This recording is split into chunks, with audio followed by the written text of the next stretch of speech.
author of the debut book The Uncertainty Edge, or not a debut book, one of his book The Uncertainty Edge, Mastering Leadership in Uncertain Times, other than Mr. Sam Sivarajan. Thank you for having me on the show, Daniel. Welcome, Mr. Sam. And can you please introduce more about yourself that I miss? Yeah, I think my background is, as you said, I was a senior financial executive. So I was a corporate lawyer in Toronto. I was an investment banker in the UK, and then I became a senior wealth executive running wealth management businesses in Canada. And along the way, I did a doctorate in behavioral finance. And what has always fascinated me, Daniel, is that we live in a world of increasing complexity. And the technology that we have, we seem to believe that it gives us an inordinate degree of control and predictability about the future. And so this gives us a certain degree of overconfidence that we think that we can gather all the information and be able to make decisions on that basis.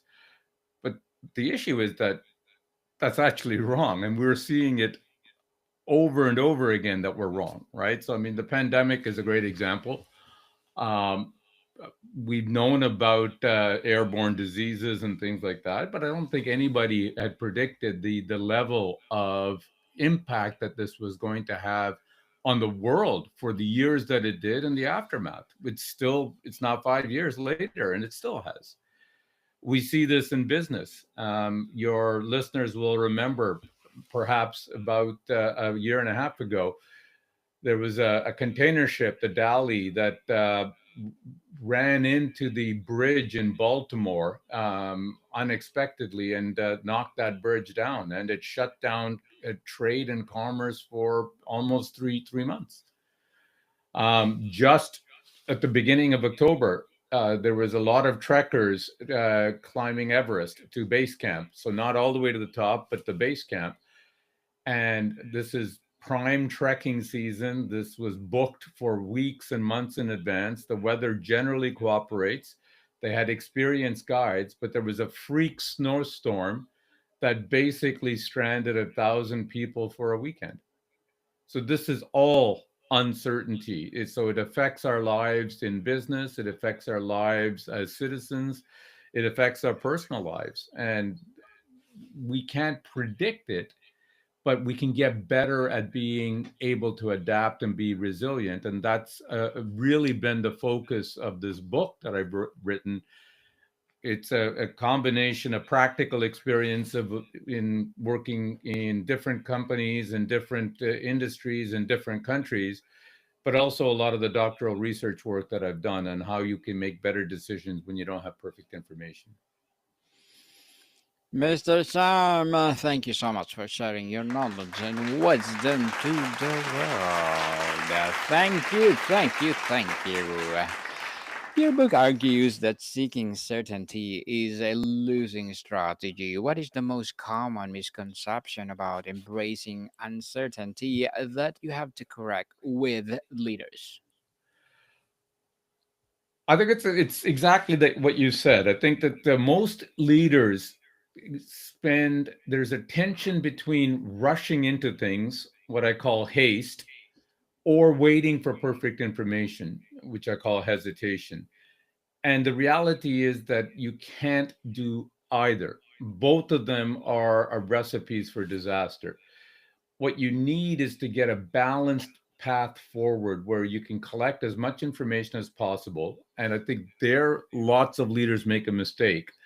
They give in to biases. They don't consider diverse enough opinions and perspectives. They don't look far enough in the future or broad enough to see the people that might be impacted when they're making decisions. So it is getting that balance right that is the critical skill that leaders need to have to be successful in this world of uncertainty. And I think it's a skill that can be developed. And a lot of the book is focused. It is, I call it a very practical handbook. It's focused on stories and case studies of real life companies, of successful and unsuccessful the ways of, of dealing with uncertainty.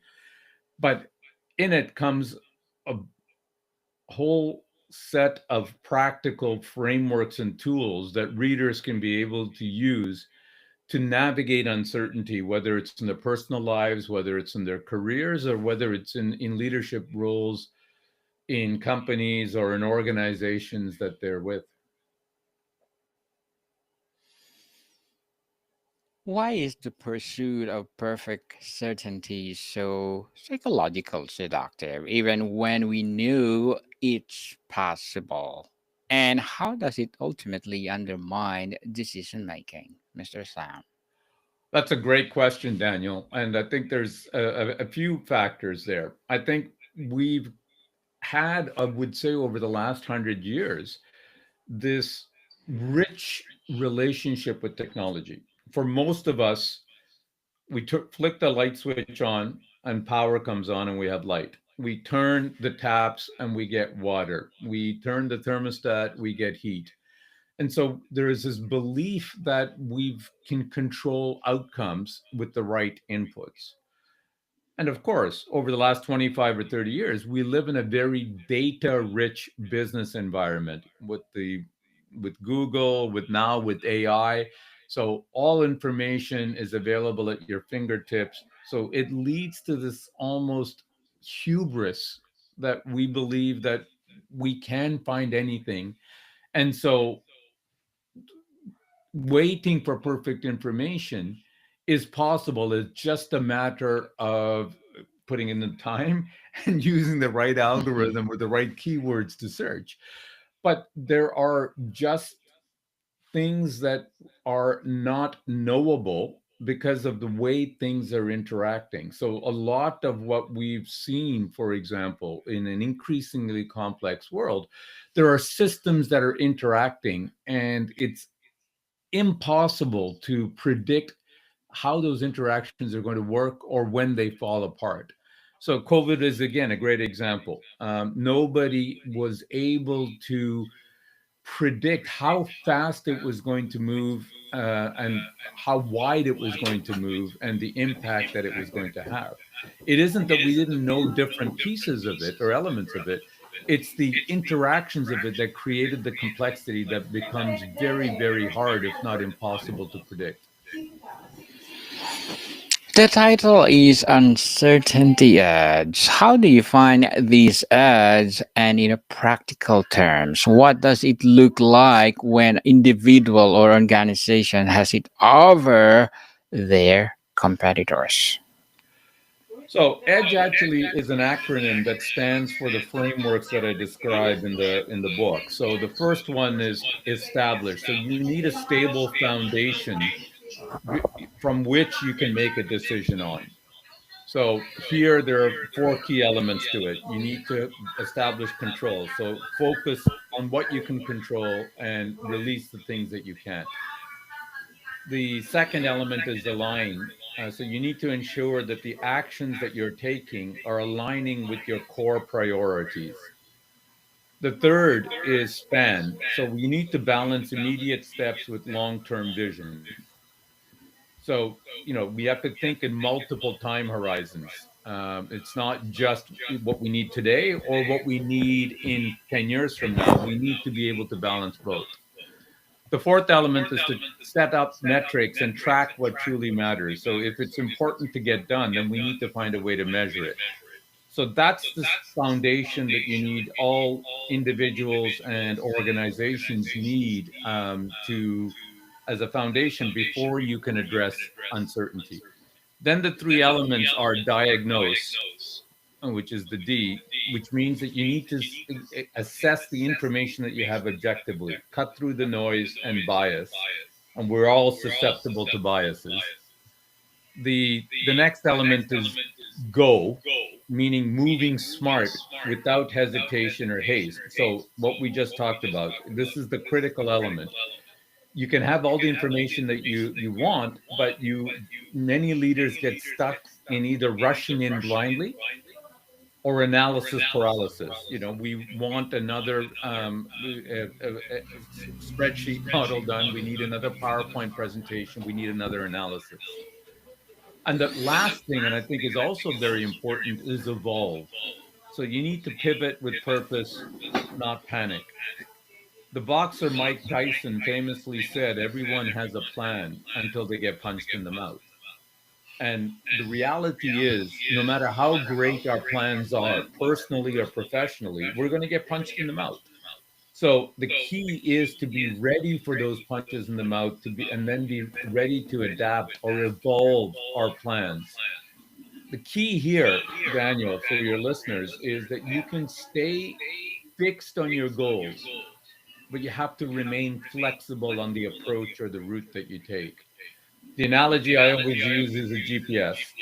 We enter into the GPS the address of where we want to go, but inevitably, certainly where I live, there's traffic, there's construction, so the route that I plan doesn't go. I don't turn around and go home. I still have the same goal, but the GPS calculates another alternate route for me. And I think this is the critical mindset that we need to have if we're going to be successful in this world of uncertainty. On practical and application strategy, Mr. Sam, for a leader in trends a culture for analysis paralysis, what is the smallest, lowest risk first step you recommend to start building a tolerance for ambiguity? So I think a very simple exercise is to take a blank sheet of paper for any decision that you have to make. Take a blank sheet of paper and draw a table with two columns. On the left side, you put down what you can control in that decision. So what's in your control and the information that you get and the actions that you take, etc. And in the right column, you put all the things that you can't control. So it might be, government policies. It might be taxes or tariffs or what competitors are going to do.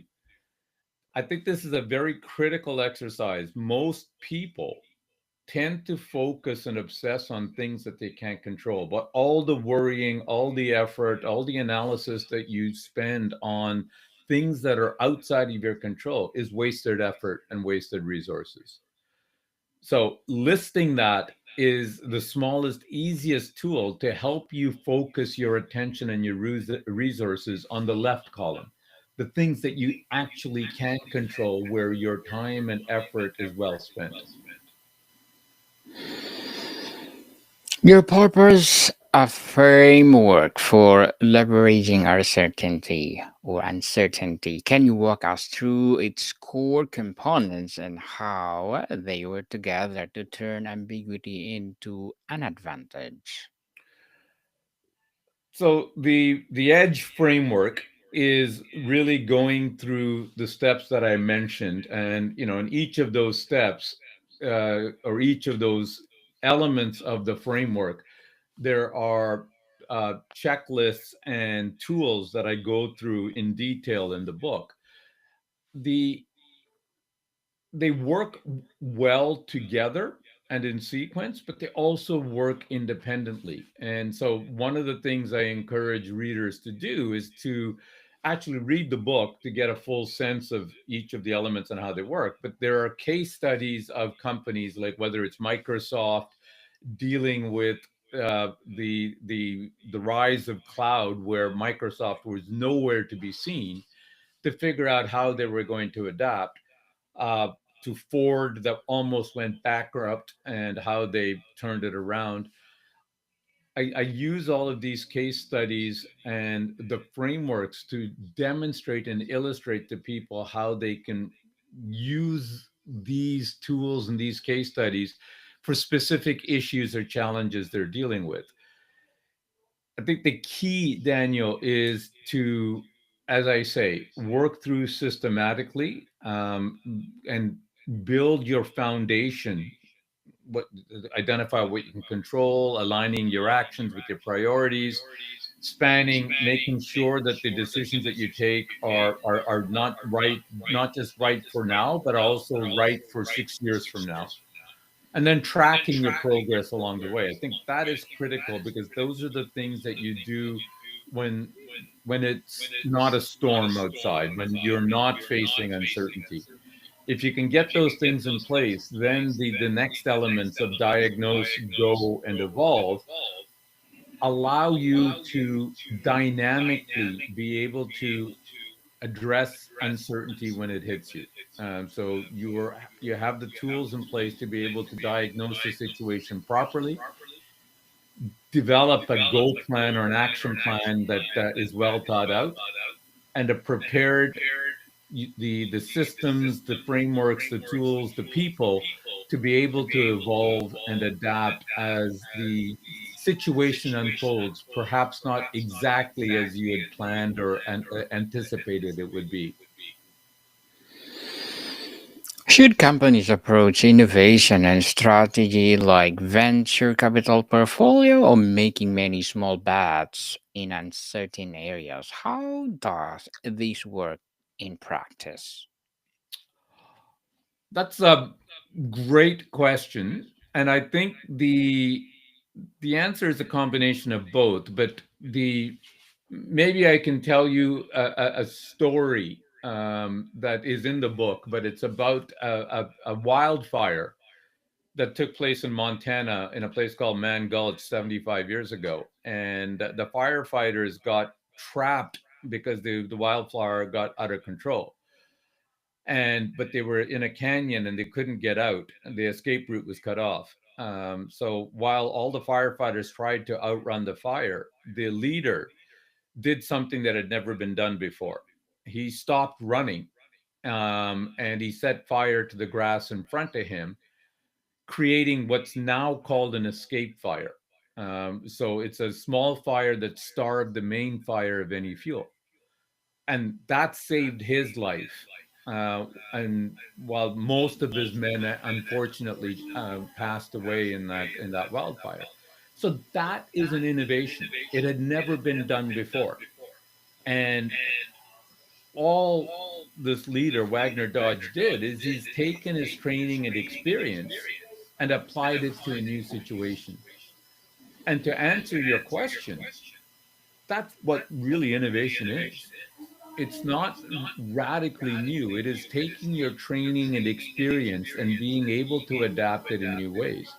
But you need the space, as a firm, as an organization, you need to create space for your people so that they can innovate, as Wagner Dodge did. He had the opportunity to sit there and think clearly in a life threatening situation as to how to react under extreme pressure.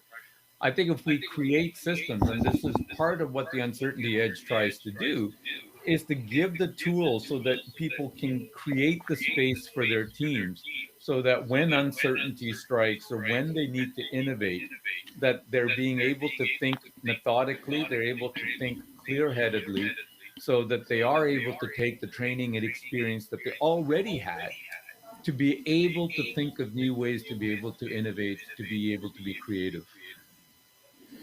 To be creative indeed. And how does the uncertainty edge philosophy change how we should view the outcomes of our decisions?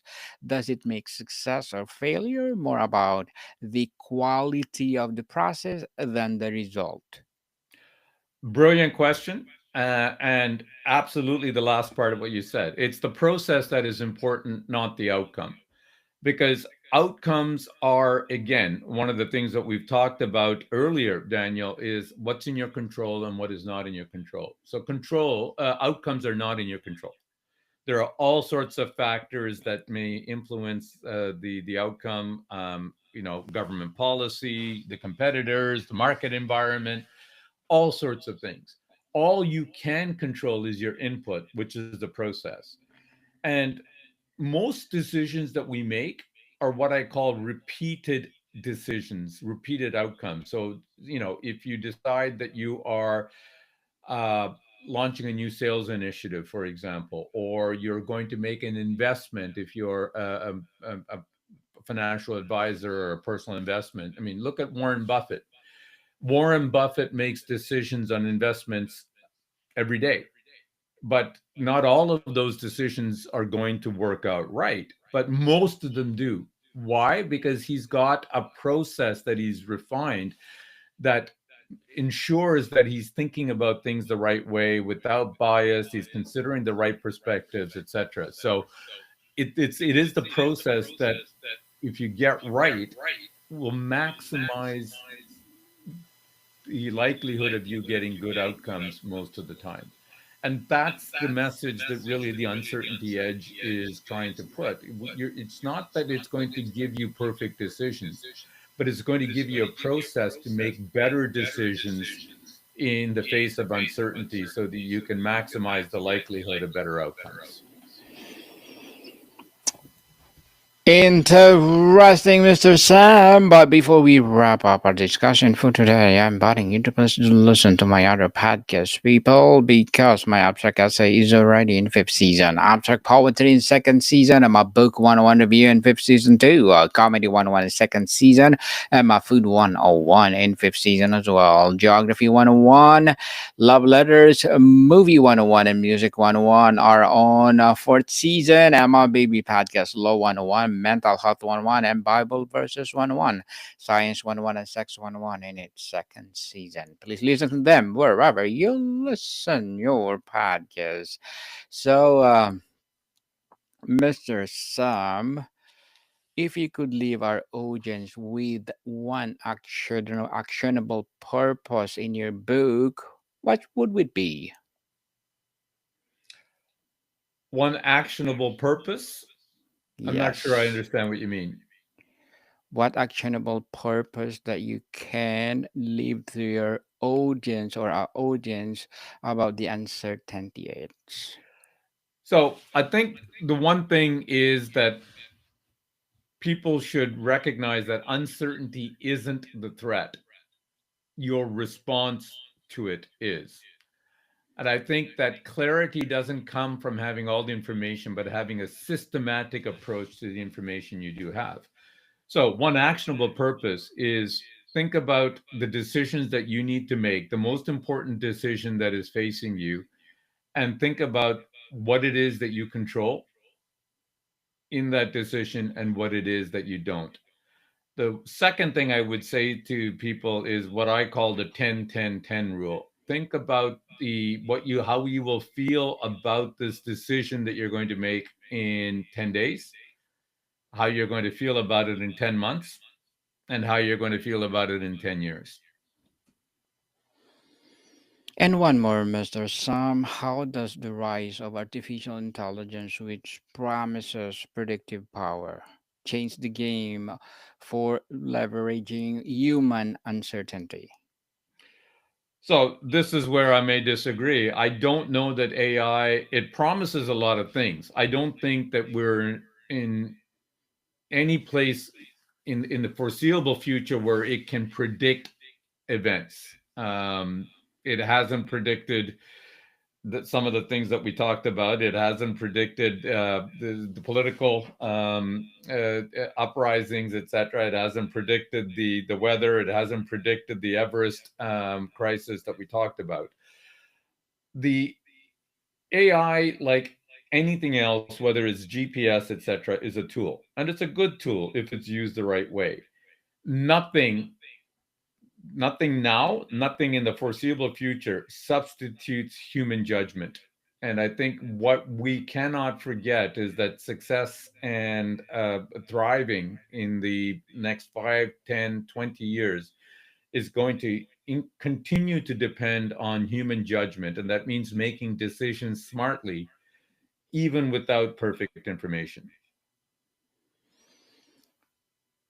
And Mr. Sam Sivarajan, thank you so much for sharing your knowledge and wisdom to the world. So, can you please invite the listeners to support the uncertainty odds? Yeah, I'd love for people. It's available on Amazon. It launches on November 28th, and given that's good at Black Friday, it is on as for on a pre-order discount right now. You can find it on Amazon. Yes, people, let's support Mr. Sam Sivarajan because if you support him, pursue more and more empowering books like this to come, or books like this to come. So, Mr. Sam, thank you so much for your time. Daniel, thank you for having me. It's been a real pleasure. Likewise, more to come, people. See you soon.